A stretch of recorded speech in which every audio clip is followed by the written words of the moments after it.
We're up and rolling now, man. We are firing, icing, Okay. breathing, training, thinking, talking, and all the above. But so we have Taylor Somerville with us today, who is out of Memphis, Tennessee. You got the southern drawl to you too. I like that. So, you got the That is correct. you got the. Do you have cowboy boots on right now? No cowboy boots. I don't really wear cowboy boots.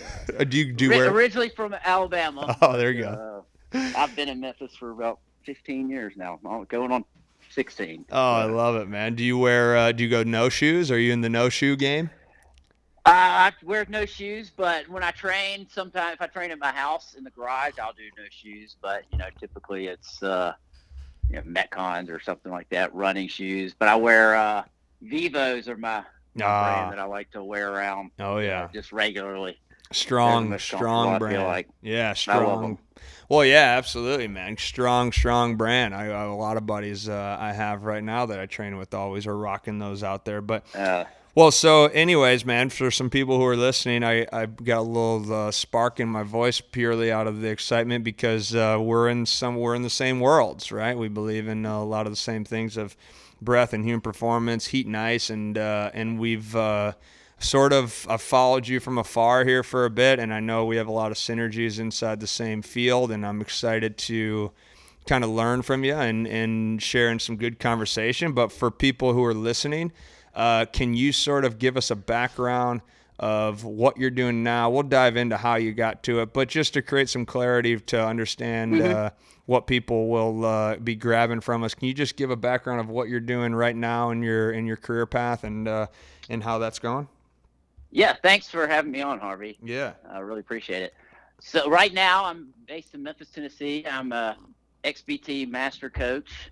I've also CrossFit certified, done a lot of aerobic capacity, endurance type training. And right now I do a lot with breath work, heat and ice contrast therapy, have a mobile sauna that I take around. I do workshops really all over the South and in Memphis, very breath focused. Uh, and training wise, teaching people how to breathe properly while you're working out, Mm-hmm. helping build an aerobic efficiency, aerobic capacity, creating an awareness around the breath, how you're using it. So we'll do workouts that are very breath focused, a lot of nasal only work at first, and just build that capacity. Then do breath sessions, 30, 45 minutes lying there, just breathing, ramping the nervous system up and down, and Yeah. showing people what you can do with your physiological and psychological state just using the breath. Then, of course, get into the ice and heat, have the mobile sauna that goes around with me, and take that really all over town and do some one-on-one work with people as well, do work with businesses a lot, and the stress management aspect of it as well, working with professionals, type A, weekend warriors, Yep. uh, all that sort. So pretty much a little bit of everything in those fields, and really just it's done so much for me personally, and it's kind of love sharing the knowledge, especially down here in Memphis. There's not a lot going on in that field. It's starting to build. I've been doing it down here for the past few years, Very nice. so it's enjoy introducing as many people as I can to it.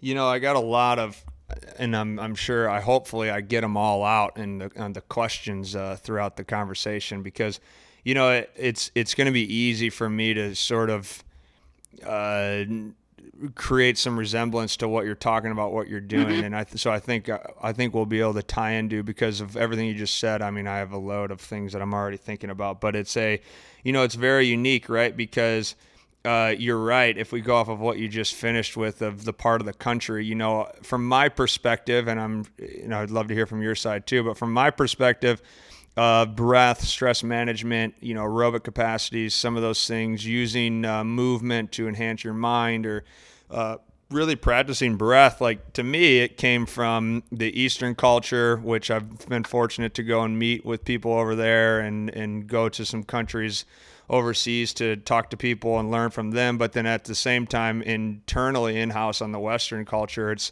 came from the West Coast, right? And I've spent some time out in California where it's really unique because there isn't and it might be different for them, but it was never seen as such a wild thing to practice just laying down and breathing for a half hour plus anytime I've been out in California.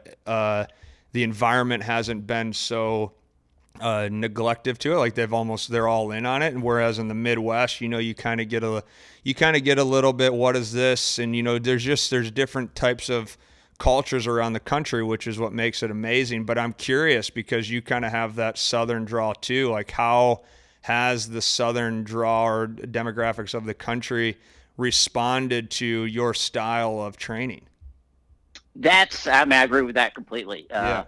They are, they're really waking up to it and seeing the benefits behind it. I mean, when I first started doing this in Memphis, I didn't really know many people around here doing anything similar. Right. And I just started, I teaching classes with my first friends and family, just, when I first got certified with XPT. Yeah. Kind of brought them in really after I went to my first XPT experience, 4 or 5 years ago. I can't remember when it was. I came back and immediately was like, okay, you guys are doing all this stuff with me. Mm-hmm. I was like, that's my girlfriend, all my friends. I'm like, we're getting in the pool. We're doing the pool workouts. We're getting an ice bath. We're doing everything. Because I'd been doing some of it on my own. But then when I did it in a community, it was like, well, this is just even more impactful. Oh, yeah. So I kind of forced all my friends to start doing it with me, and then just branched out. And people who I would have never thought really would enjoy it, really like it, and really have gotten into it. Businessmen to even younger groups are really starting to see the benefits of it, and especially on the stress side. Because I was actually in the investment business before I got into this. Oh, okay. For 15 years. And the last 11, I was on a trading floor, working at a commodity firm on the economic side. So very high stress job myself. And that's where I started using these techniques just to help myself. So coming from there, I think has somewhat given, people in that world kind of a credence. They didn't just see me as a kind of hippie doing this stuff. Yeah. People see me as this guy looks somewhat normal.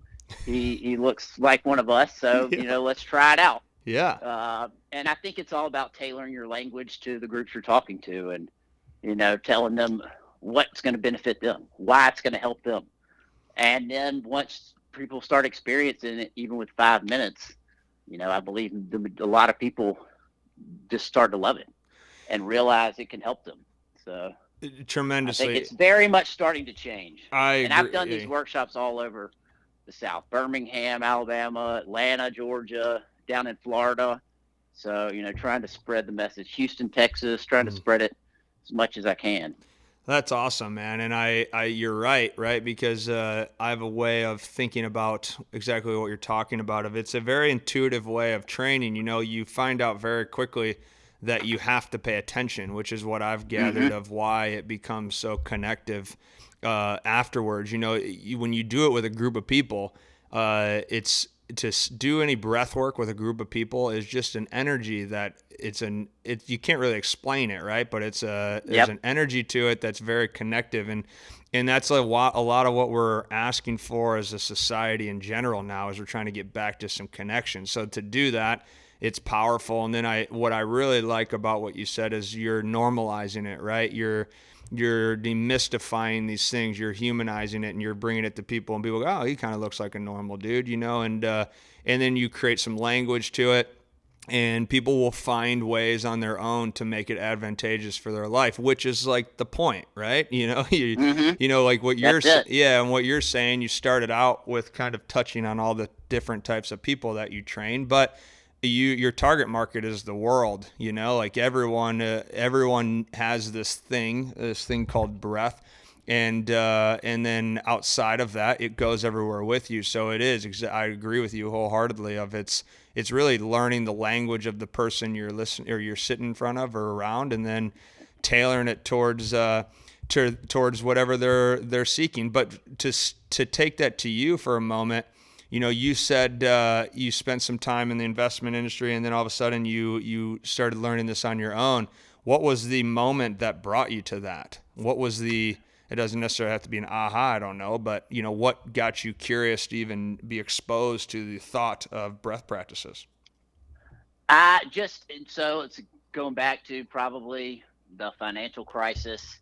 That time period was very stressful, and I kind of started going to therapy and doing things like that are still back in '08. I mean, that was still kind of a stigma to people to go do therapy in the South, and branched out from that, started meditating just on my own a few years later, and then I went through a divorce. And when I went through that, that was kind of like, okay, well, now everything in my life has changed somewhat.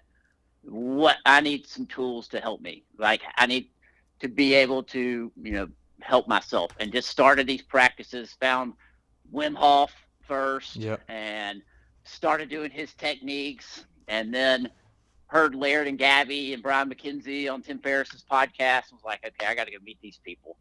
And once I went out there, it really just completely changed for me. I was like, this is it. I was like, this is kind of my tribe. These are the type of people I like to be around, and everybody's there searching and trying to go a little further themselves, and the whole psychology and aspect of why we're doing the things we do and how to get better and how to improve. It has always been something that I've looked at, and just finding breath is something that you could take and use that to control your emotional response. And the heat of the moment was something I thought was just amazing. And when I went from a job where sitting in front of 4 computer screens and everything's going crazy and I'd get incredibly stressed out, then I started these techniques and realized, oh man, I'm just not really feeling as anxious and as worried as I used to be. And like, if this works for me, it's like, this can work for everybody else. And then seeing it working with other people, and then just kind of telling people some tips and trying to get them to do some things, and then they say, oh, that really helped me. That helped me go to sleep last night. That helped me calm down. It's like, this is just extremely powerful, and something that I just wanted to show everybody, teach as many people as I could about it. Wow, dude, that's very similar paths, I must say, which I think is similar across all those fields, right? I was very fortunate to spend some time at Laird and Gabby's place last summer, and just the conversations you have around that crew is unbelievable. I mean, it's life-changing, right? And then and then you're right, you find some people, you find your tribe, and then you bring that home, and you create your own tribe. As you mentioned, I did the exact same thing. I started out with just friends, and then they told friends, and friends told friends, and now we train people we've never met before, and it's a cool thing. And as when we first pressed play, and you touched on your immediate of the physical side of just doing some workouts, or anything with CrossFit or doing aerobic capacity, and I love that, and I know we'll talk about that, but it is a psychological thing, right? There is no way we can talk about breath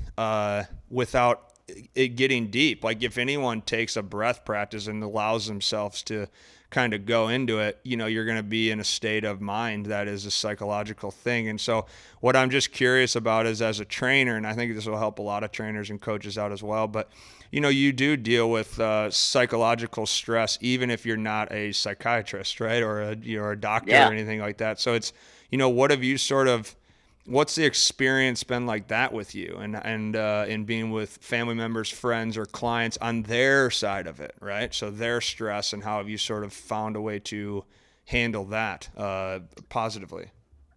Well, I think one of the things is that so few people in this day and age just don't really know how to downregulate, and know how to turn it off.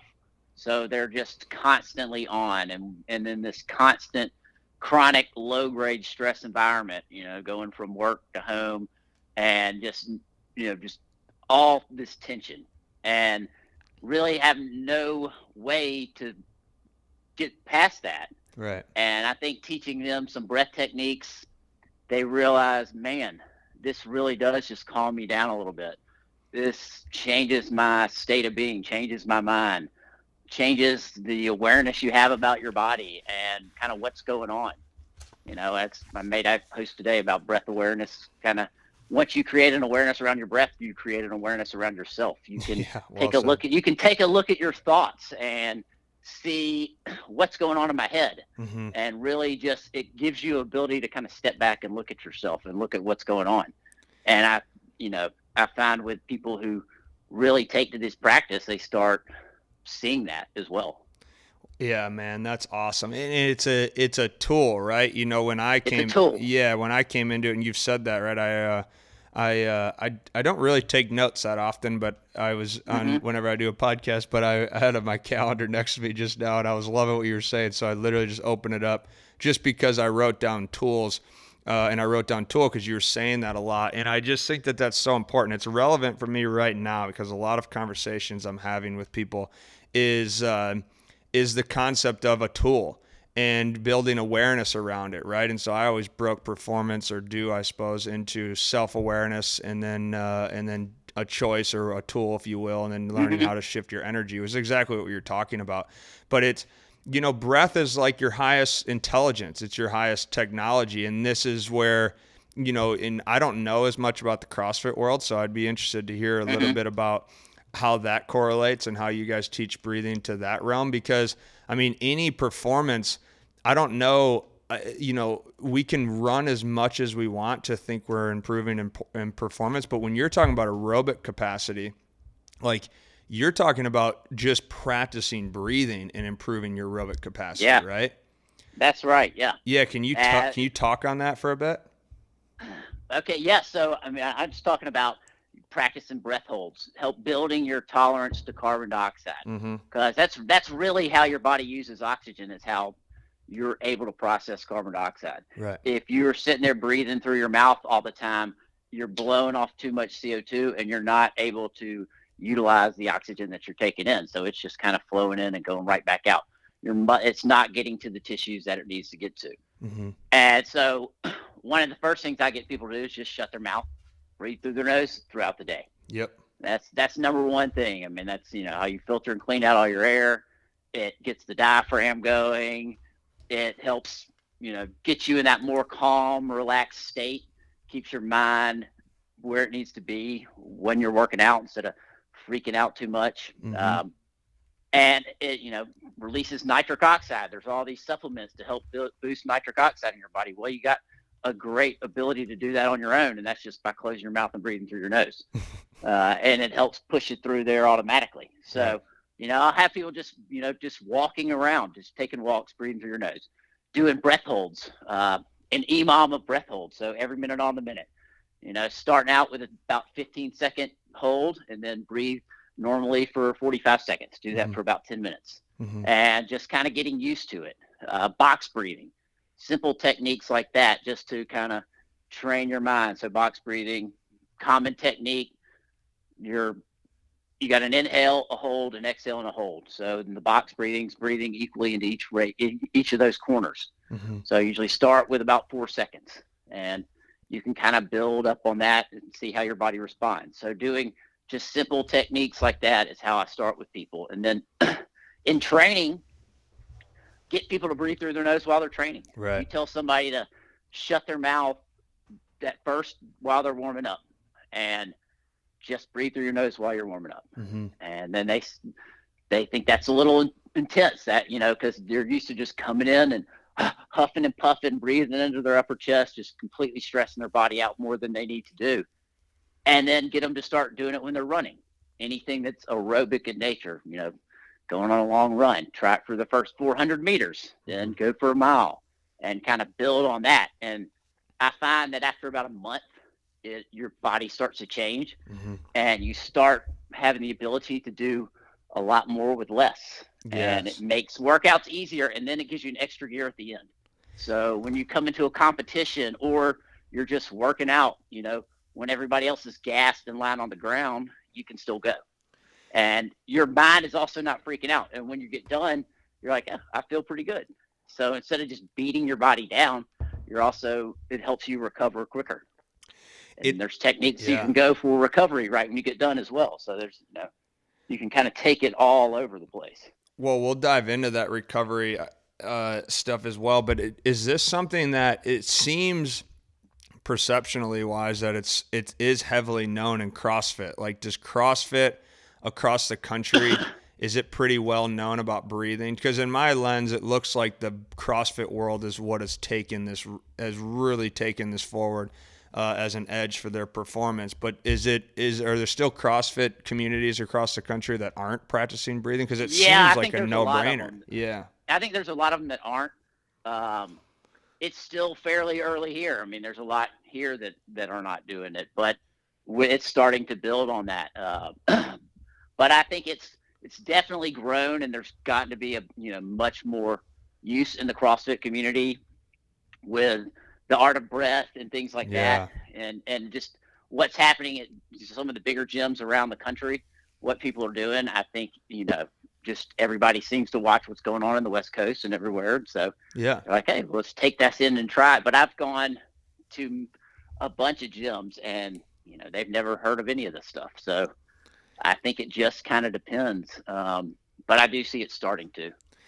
Yeah, I would agree. And that, like I said, it's just from my lens, it's always, you just see it always in the CrossFit. I mean, I work primarily with hockey, football, and baseball guys, and Mm-hmm. you talk to baseball guys every now and then, or communities, and I mean, it's a battle worth fighting, in my opinion, right? Is to keep helping Yeah, people with this. So it's good, but it's not even. I don't think we're really where we need to be yet in that realm, And so I look at CrossFit a lot, and it seems like that's kind of taking the reins and pushing it forward, which is awesome, and it's always positive to see that, right? Because obviously I'm a believer in what you're talking about. So it's good to see it growing. I think that it won't be like that for long. I think a lot of us will be I doing some agree. sauna and ice and breath work here the next couple of years. So Yeah, well, yeah, I definitely agree. yeah, it'll be really cool. But when you go into breath holding, for people to grab an idea of that too, when you talk about just a simple, like that was so clear, right? 10 minutes, breathe normal for 45 seconds and then hold for 15. Now if that's a 10-minute and someone's listening to this and they can kind of try this at home, is that 45 seconds is everything through the nose when you're doing that? Yeah, doing that and doing it all through the nose. And then what's the difference of the exhale inhale on just baseline breath hold practicing? It's a little easier to hold on the inhale, Mm-hmm. as you have the oxygen and the carbon dioxide doesn't build up as fast. Mm-hmm. There can hold a little bit more tension in your body on the inhale, but people find an inhale hold is just somewhat more natural. They're used to it. Yeah.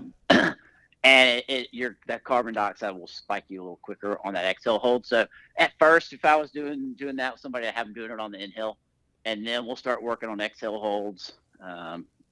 And we'll even incorporate those into training as well. I like doing exhale hold carries, Yeah. things like that. Do you have exhale holds or any holds in all of programming for a guy's week? No, it'll be like I don't program too much individually, but I will program for some of my workouts. Yeah. As some weeks we'll have the exhale hold. Sometimes it'll be just different patterns of breathing while we're working out, using a lot of things on the Concept 2 rowers and ski ergs and bikes, Yeah. things of that nature. So I program breath holds sparingly for that stuff, Okay. just because it's more in a class format. Yeah. If I'm working with somebody and I'm programming just breath, depending on where they are, I will add more of those. And I have some online programs that use a lot of that, like as you get further along the road. Yeah, that's 4-week programs for yeah. endurance and just kind of an introduction. Okay. And I use on exhale breath holds and things like that in those. Yeah, I always think of it as it is easier. Like if you do a Wim Hof style, or I think that'll be the most common for people to understand. But if you do a Wim Hof style breathing, Mm-hmm. You can hold your breath.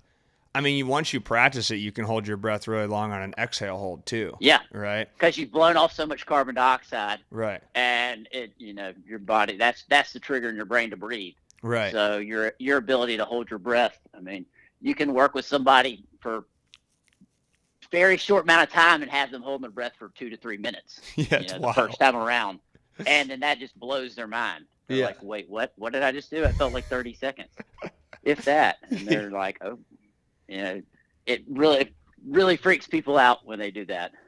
Oh, the tremendously. first time around. Oh yeah, I've been a part of it a lot. When we do like hypoxic training, I mean, Hmm.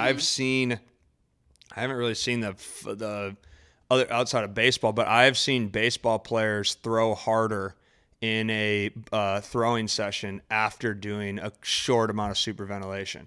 Really? Yeah. Yeah, and it makes sense, right? Because if you're getting yourself into that hypoxic state for just a moment and you alert the system and you've sort Yeah. of adapted to this over time, you will offload that oxygen and your motor skills should, in theory of it, they should be They opened. improve. Yeah, they should be Hmm. ready to go. So, we do really quick. Now it's what you're saying. I wouldn't say that we do that on day one, but when guys adapt and learn, and I've also seen some guys, even when we'll measure like their saturation, like a lot of people who just start practicing breathing, like can't. I don't know if you've experienced it or not, but I've seen guys not be able to drop their oxygen saturation below like a 92, 93 in the Yeah. beginning.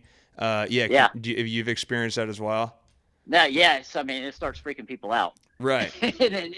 And they just, they can't handle that. And Mm-hmm. once you start working on that stuff, I mean, God, you can drop it below the 80s. Now, whether or not you really want to, that's another question. But Mm-hmm. you can definitely drop it much lower with some practice there. Oh yeah. I mean, It, we have guys who go in the 60s all the time. yeah. Another thing I like to do for exhale holds, which I give people, is walks. Mm, It's a good one from Patrick McKeown and the Oxygen Advantage. yeah. Just take it going out for the walks. When I do this when I walk my dogs, and I'll, take a few breaths, exhale out my air, hold it, walk as many paces as you can, and do about 5 rounds of that on the walk. And once you get done, you know, take inhales, exhales, 3 to 5 breaths, or maybe a minute, just kind of getting your blood gases back in normal, and then go again. And you'll see when you do that, the first round you might get 30. Yeah. And then after 5 rounds, you might be at 100. So it's, depending on how far you worked with it and stuff. Is And it? it's also all Yeah. different based on your stress levels and what's kind of going on in your life and things of that nature as well. But it's something that's an easy one that I like to work on, and I do it all the time personally. I was going to ask you that next. Do you do that? Would you do that every day personally? I don't necessarily do it every day because sometimes I'm, taking and talking to somebody on the phone or something when I'm out walking, but I'm Sure. doing it at least weekly. Yeah, so you Uh, have that in you're basically just trying to grab the advantage of movement, right? yeah. Yeah, that's And awesome. I'll go out and I'm training for an event right now. Okay. And so I'm doing a lot of rucking with it. And so I'll do that while I'm rucking because since it's just walking Yeah. and it kind of gives me something, something to do, which I found it's extremely more difficult when you got weight on your back and you're going up and down hills because when you're just walking the dogs in the neighborhood. That's for sure. Well, so when you talk about that too, because I would agree with you, right? Because that would be psychologically, like if you're stressed Hmm. out, that's going to be a lot harder, Oh, right? yeah. And It's much even harder. yeah, and even with breath holds, like if you were to just do a breath practice and that day you're not able to hold your breath as long, or it's uncomfortable, or maybe it's stressing you out. Well, then how are we eating? How are we sleeping? Yep. What's going on outside of that? It's kind of your own. It's your own computer chip of Yeah, that's right. feedback, right? Yeah. How do you sort of do you? How do you kind of teach people or speak their language, if you will, of kind of be aware of that? Yeah, it's exactly just tell them to be aware of it. What's going on, and think about, okay, what have I been doing? Maybe it was you had too much to drink the night before, or Yeah. maybe you had a stressful conversation, a fight.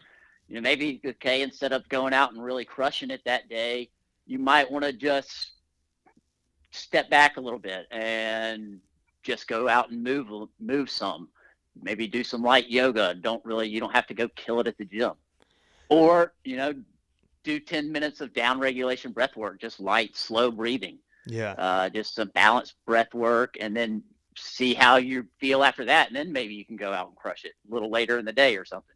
But, Oh, it's nice. just, Yeah. it's just kind of creating an awareness about what's going on in your mind, what's going on in your life, and it's not just going through this world in autopilot. Yeah, man, I love that. I never really thought about doing a down regulation and then training later. I suppose. Yeah. I mean, I'd probably do that unconsciously at this point because I like to think that I become very aware of breathing throughout every day, but I've never thought of it as a focused practice. And I know you touched on some recovery after a training or whatnot, but what is sort of can you kind of take us through the changes of that? Like, what's a recovery breathing session as a coach's perspective? What's your focus of teaching recovery? So what we'll do in the classes that I teach, like right after the class, get people to lay down on the ground, uh, just feet up. Typically, depending on the space, just feet flat on the ground, still kind of in a flexion position. That's a trigger to help calm the nervous system. Yeah. And we'll start out if it was very intense, taking 5 to 10 big breaths in and out of the mouth, Mm-hmm. just trying to blow off excess CO2, getting in as much oxygen as we can, making sure they get deep down into their belly. Yep. Then after they've done a few breaths like that, we'll switch to in through the nose, out through the mouth. Still just big breaths, trying to get as much oxygen as we can, not worrying about slowing anything down now, just still blowing off that carbon dioxide, getting in as much oxygen as we can. Then I'll work to slow them down, start slowing the paces down. At first, inhale for 3 seconds, exhale for 6. Still keeping it in through the nose, out through the mouth. Mm. Then we'll just gradually kind of extend it. I find having them exhale out of the mouth is a lot easier for people to slow your breath down. We'll add some hissing in there. Get to about a 4-8 inhale for 4, exhale for 8. So really wanting to double the exhale to the inhale. Yeah. That triggers the mind to slow down. That calms your heart rate down. And really, I will do 3 minutes, maybe 5. And after an intense, 40 minutes of cardio-esque workout on, the Concept 2 rowers, ski and bike, where they're dead to the world, they do that and they feel great. Yeah. And, I personally, I love it. I love doing it myself, and everybody who does it, at first people are like, what are we doing? We're laying down after class. Why are we doing this? Yeah. And then they're like, man, I feel awesome. Well, I don't really want to, I need a nap now, but I feel good. yeah, man. Do you count it out? Like, do you count it out for them, or do you tell them, hey, we're going 4 in, 8 out, and I want you to just... Yeah, I don't count it out when we are Okay. doing in class like that. Now I'll count it out when I'm doing long breath sessions sometimes. Sure. But when it's in class, I'm just kind of guiding them and letting them count it. For one, I want them to have that creates somewhat of a mindfulness, makes them focus on their breath. And then that also gives them something, hey, I can go do this at home. Yep. That's also a great tool to use when you're going to sleep. Mm. To just that doubling of the exhale to the inhale, I find is very easy for people to remember, and it's just simple. So I tell people, you can use this breath in stressful situations when you're trying to go to sleep. It's what I use with people in the ice the first few times. Just really simple technique and create a focus. And it's something that I find they can remember. Give something that's too complicated, they're not going to remember it, and they're not going to do anything. Yeah. So They'll get frustrated. I want it to be something they can take home. I love that, man. Do you add a hold in there at all, or is it just straight in, out? Not when I'm doing the recovery stuff. With people who have done it more, yeah, I'll add a hold. Mm-hmm. Personally, I will tend to add holds. But at first, I just find it's easy just to, let them breathe. Yeah. And then yeah. It's like when you're first getting somebody in the ice. It's okay. Try to get control of your breath. Mm-hmm. You're going to be breathing rapidly in and out of your mouth. You're going to be stressed. Start trying to get it in through the nose and out through the mouth. Then start slowing it down. Right. And then after somebody's done it a long time, hey, let's add some holds in here. You can slow it down. Let's see how many breaths you can take in 3 minutes. Just do it for 10 breaths. Right. So you can kind of advance them along as they do it. But when somebody's first getting into this stuff, it's got to make it as easy as possible. With it, like with anything, really. Right. Well, I'm trying to think about back to my first experience of adding holds. I used to try to do I used to try to do like a 3-9-6 before bed, right? Like I'd breathe Hmm. in for 3, I'd hold longer, and that used to stress me out, Yeah, you know? that and I find that too. Yeah, I didn't like I that. used to do that too, and it stressed me out. Yeah. I'll tell people, a 4-8-4. So Okay. inhale for 4, exhale for 8, hold for 4 on the exhale. Yeah. But if you, I don't want to hold them too long, because you're right, it stresses people out, and it's not meant to be stressful. So, Well, and that's but part of what you're saying, right? That's the awareness factor. Any mhm. of it becomes stressful, then stop. Then exactly, take it back down a notch. Well, how about That's what I would tell them. how have you done with the ice? What was your experience of teaching the ice? Did you have any, or have you had any moments where you even get a little nervous with anyone in the ice, shiver in or anything like that? I've had a few people almost had full blown panic attacks, um, Yeah.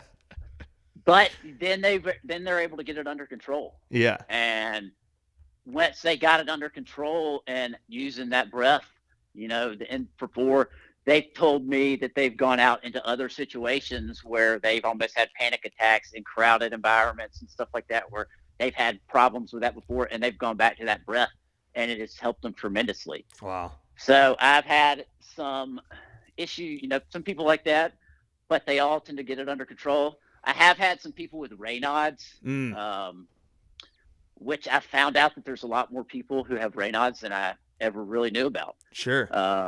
And who, they didn't necessarily tell me they had it at first.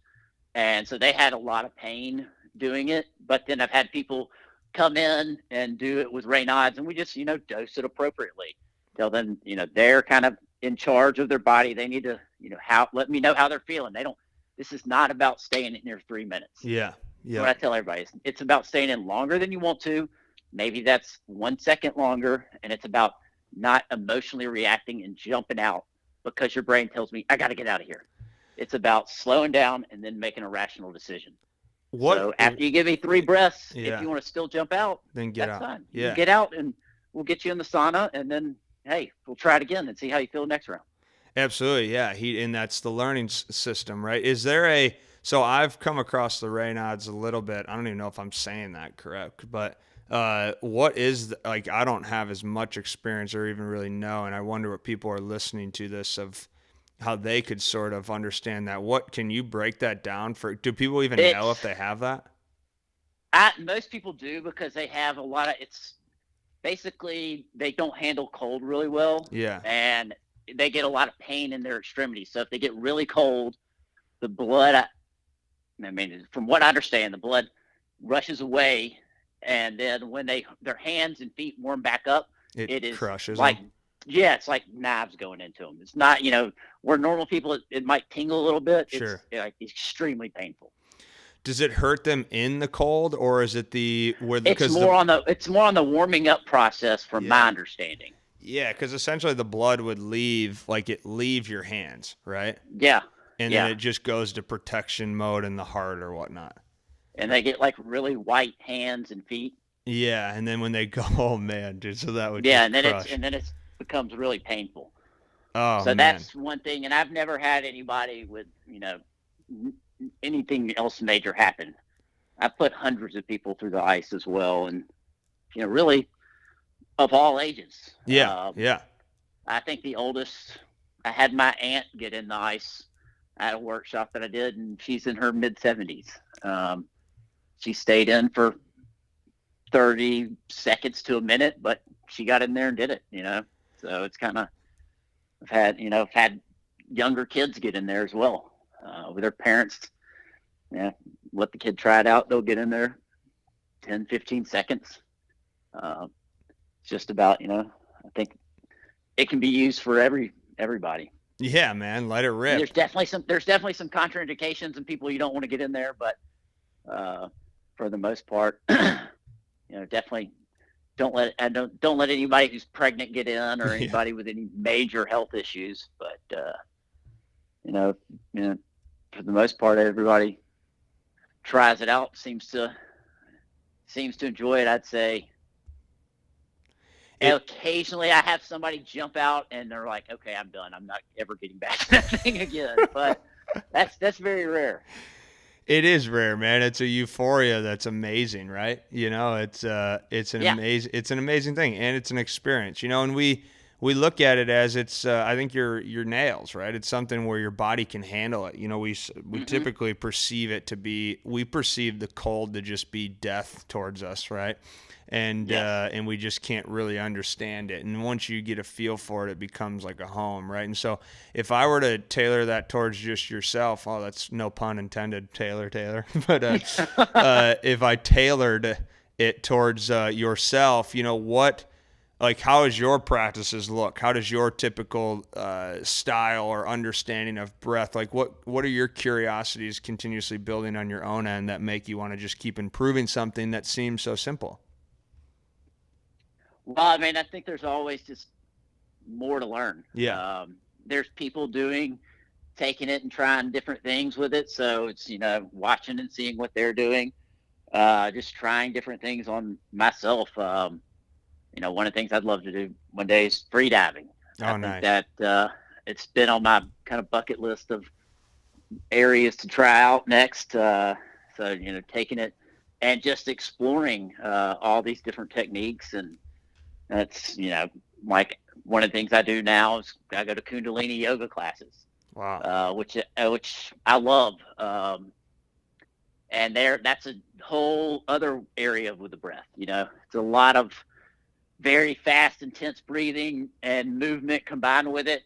And you're sitting there, I feel like I'm in pretty good shape. I'm doing these things, and I look around, I'm like, oh man, I'm dying. And you look around, and these little old ladies are just crushing it. And it's like, this is painful. And Yeah. you're doing breath of fire, and you're breathing, extremely fast, and everything in your body's telling you to quit. And then it's kind of like all of a sudden, boom, you just get this little sense of euphoria and break through kind of to the other side, like you can do in multiple other practices and techniques. It's feel good. So that's one of the things I've been doing here recently. I started it a few years ago and then kind of fell off, and now I'm starting to get back into it. So I like practicing that, and then writing up different programs for stuff that I try out on myself first, and Yeah. then working with the different groups that I deal with, have them trying it out as well, and like collaborating with different teachers, trying out new things. Got a class coming up here in a couple of weeks with a yoga teacher. We're doing a breathwork and restorative yoga class. Wow. So doing things like that. I'll be doing down regulation breathing. She'll get them into poses. We'll kind of breathe through it, and kind of doing things together, That's so cool, man. which we can all learn from each other. Oh, So, yeah. that's what I love. And yoga take people, they've been doing all this stuff, but they might not necessarily know the science and the why behind these certain techniques. But they know exactly how it feels, and Yeah. and have a whole different perspective on it. So I find that we can all learn from each other, and it's a blast. And another thing I'm working on now is starting to certified coaches for XPT as Oh, well. cool. So Yeah. Right on, man. so Yeah, we are. we just had Mark Roberts on here not too long No, ago. Mark's great. Oh, he's the man. Yeah, yeah. I saw him out in November. We had 7 of us become master coaches, so we'll be Wow. start doing more certifications, because it's been Mark and PJ running all the level 1 certs. So now Yeah. we've got guys all over, and we'll be running as many as we can. So working on getting some set up here in Memphis and all over the South, and try to expose as many coaches to these practices as I can, because they have their networks, and the more coaches that can learn this stuff, the more people in general will figure it out. And at Absolutely. all the certifications I've been to and helped with, you have people from so many different backgrounds, from coaches to military, first responders, physical therapists, businessmen. I mean, just you have a little bit of everything. So that's what I love about it. Well, that's what makes it so unique too, right? I mean, Hmm. it's a community that we all share together. I mean, we're all just connected beings, right? So that's what I think makes it so cool, is it takes away that singular focus of a specific craft, and you know that you can go, like, you can go to first responders and you can align with them through breathing, right? You Yeah. could come into a baseball locker room and you can align with them because of breathing or whatever. Like, that's what I think I think you're saying the same thing, but that's what seems so cool about it, is that it's a tool that all of us can build together and then use for our own life, right? And so it's and I also like how you touched on, you come at it from a science perspective, and then, someone might come at it from just a pure experience perspective, and both of that is powerful too. Hmm. And knowledge and science and those things put together, creating knowledge and wisdom put together is a powerful thing, right? So it's a cool thing, man. And so when one of the things I always like to ask people, and we take all our guests through this, is we basically, we sort of ask, okay, well, love the way you speak on what you do and what you teach, but then internally there's a purpose behind that, right? And so there's a reason for why you want to expand that to so many people. And so it's always fascinating to ask certain people, and people like yourself, who are you in your own mind of thinking about, okay, so Taylor, how do you identify with your purpose or your evolution of your why, if you will, or your service to others, or things that you find worth struggling for?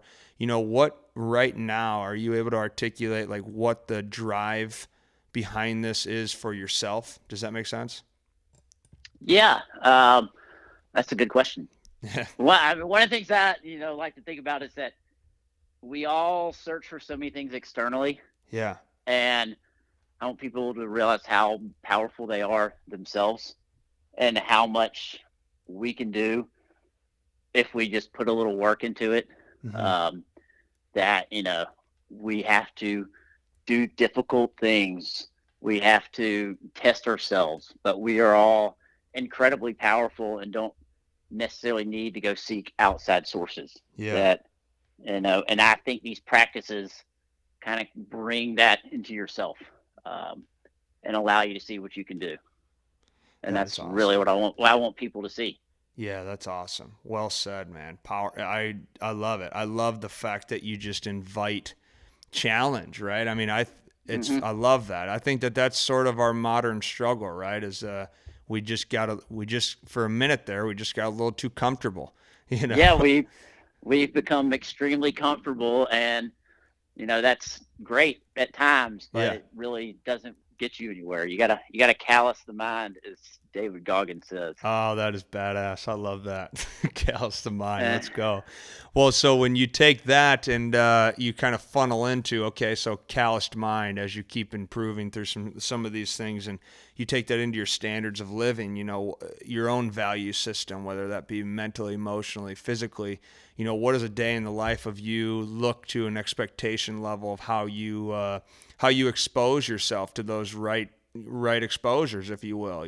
How does that look in your life, objectively, things that you have to check off mentally, physically, emotionally in your day, to make sure that you're in a position to sustain that purpose? What are some of those hmm things that you've seen to work? Well, I like to have a morning routine. Okay. Uh, that helps me a lot, and I usually involve some type of breath practice, some type of movement practice. I also uh, like mental challenges, things that force me to think, stepping outside of the box, doing things that I wouldn't really want to do, along with physical challenges. I, every so often I got to do something extremely difficult that I've got to train for and really push myself. Yeah. Uh, that I know is going to be very hard, and that I'm going to want to quit. Mm-hmm. And got to have a why that I'm not going to quit, and keep going. And then, but after those challenges, I need to sit back and figure out, okay, what did I learn from this? Mm-hmm. So kind of a constantly learning, constantly reading as well. I try to read a lot, listen to different podcasts, and try to put out as much content as I can Yeah. to teach people. Really, because there's a lot of people now putting out information on these subjects, but I think as many of us as can, we all have different communities, and the way somebody says something, might work well, how people respond to it. We all kind of teach in our own ways, and what connects with somebody, might not work with everybody. So. Yeah, I'm happy you said that. I am happy you said that because it's you can't really it's the platform or the ability to connect and communicate it's awesome, right? I think it's really Hmm. cool how we have the ability. I mean, I wouldn't have come across you if it weren't for that, Yeah. So it's like I'm very grateful for it. But and then same thing with XPT and the Laird Hamilton and Gabby Crew and Mark. I mean, like if it weren't for the ability of these platforms we have as a modern human, I wouldn't have been personally, I wouldn't have been awarded such great opportunities. And so I think it's very valuable to have a platform where we all get to share information. But then what you said that was just beautiful just now is it's like, well, we all have a different viewpoint too. Like we're all different geniuses and unique people in our own sense. So, sometimes you don't understand what people are saying, or maybe you don't agree, or you agree, whatever it is. It's just more of a, I always look at it as it's just little nuggets of information, and then you have to go out and experience. And you've talked a lot about that already, right? Yeah. You could write the most remarkable blueprint of breath practices and why, and heat ice practices and why, and give that to everybody, and they might never understand it or never become aware to it. So, and that's where you come involved, right? That's where the physical connection happens, the communication happens, the teaching, the coaching, the community, and all that ends up being your own piece of wisdom, if you will. But that's what I think. I'm happy you said that, because I think that's it's a beautiful tool to be able to expose content, but then it's another thing Hmm. to go and learn things on your own as well. Yeah, you have to. You got to put it in practice and try it out on your own. Got to practice what you preach as Absolutely, well. man. Absolutely. Well, I know you've touched on this already too, but when you're kind of going forward here, and it's super cool to hear what you're doing in that part of the country, and I'm rooting for you, and you have myself and the MindStrong boys. Thank you. We believe in what you're doing, so let's keep pushing it. But I can imagine you've had all kinds of things happen that have forced you to, do I believe in this? Do you really believe in this? Can you keep pushing it? And you have, obviously. So to be able to make it through that, and even us having a conversation, is sweet. But when you look at where you're headed with this, as you kind of mentioned with some XPT stuff and certifying some other people and speaking across many fields of performance, and then also just expanding it to other coaches as well. What's your personal vision moving forward? Where do you sort of see yourself? And it doesn't necessarily just have to be this, but where do you see yourself moving forward here in the next couple of years that really excites you to keep pushing?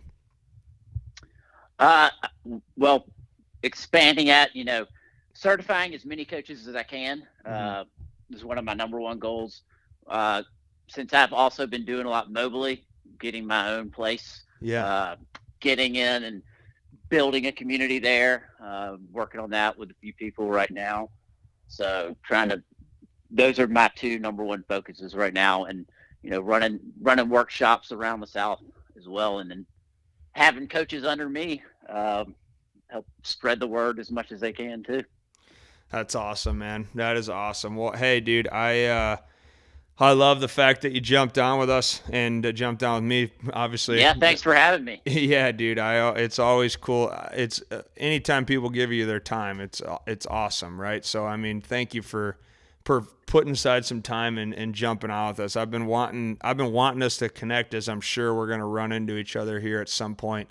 Yes. And it's a cool thing what the community of XPT is doing, but then obviously take that away from that and go to yourself, and what you're doing it's really cool, man. So keep pushing it and keep learning those things, and I look forward to growing our relationship as well, as I'm sure we'll all align at some point. I am too, and you guys are doing some great work up there. Love following you. Yeah. Got to get up and use that sauna with you one of these days. Oh man, you're welcome anytime you want. You should you get up here when you should try to get up here in the winter still. The summer that goes to the mental challenging part, right? We'll That's right. we'll get Gotta you in the jump in the lakes. lake. I like it. So, all right, man. Hey, yeah, anytime, brother. We will talk to you soon, and I look forward for people to hear this and learn a little bit about breathing and ways that they can sort of enhance their lives. Thanks, Harvey. All right, man. I'll talk to you later. Have a good one. Cheers.